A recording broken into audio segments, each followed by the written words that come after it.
বাংলাদেশি জনশক্তিকে আন্তর্জাতিক মানের দক্ষ কর্মীতে পরিণত করতে কারিগরি শিক্ষা, কর্মমুখী প্রশিক্ষণ এবং নিরাপদ অভিবাসন ব্যবস্থাপনায় সহযোগিতা আরও জোরদার করবে সুইজারল্যান্ড।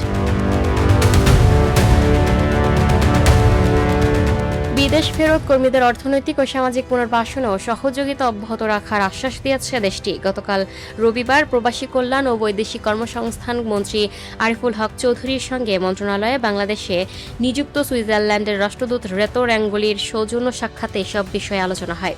বৈঠকে মন্ত্রী বলেন, মধ্যপ্রাচ্যের চলমান সংঘাত ও অস্থিতিশীলতার কারণে অনেক বাংলাদেশি কর্মী ক্ষতিগ্রস্ত হয়ে দেশে ফিরে আসতে বাধ্য হয়েছেন। তাই তাদের পুনর্বাসন, কর্মসংস্থান এবং সামাজিক সুরক্ষা নিশ্চিত করা এখন অত্যন্ত গুরুত্বপূর্ণ। এক্ষেত্রে আন্তর্জাতিক শ্রম সংস্থার মাধ্যমে সুইজারল্যান্ডের সহযোগিতার প্রশংসা করে তিনি ভবিষ্যতে সহায়তা অব্যাহত থাকবে বলে আশা প্রকাশ করেন। মন্ত্রী ওভারসিজ এমপ্লয়মেন্ট প্ল্যাটফর্ম উন্নয়নে সুইজারল্যান্ডের কারিগরি সহায়তার জন্য ধন্যবাদ জানিয়ে বলেন, এই প্ল্যাটফর্ম অভিবাসন ব্যবস্থাপনাকে আরও আধুনিক, স্বচ্ছ ও কার্যকর করেছে। তিনি জনবল চাহিদা ব্যবস্থাপনা, মেডিকেল সেন্টার সংযুক্তকরণ, জব পোর্টাল উন্নয়ন এবং একটি ডেডিকেটেড মোবাইল অ্যাপ চালুর ক্ষেত্রে সুইজারল্যান্ডের সহযোগিতা চান।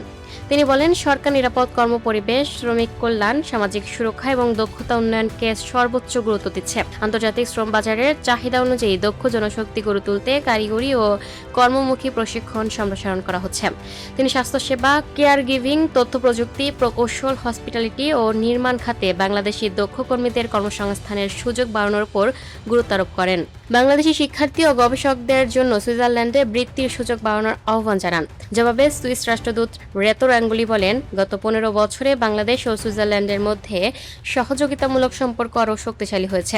তিনি বিদেশ ফেরত বাংলাদেশি কর্মীদের অর্থনৈতিক ও সামাজিক পুনর্বাসনের উপর গুরুত্ব আরোপ করেন। Lucky Akter, up to date news, Dhaka.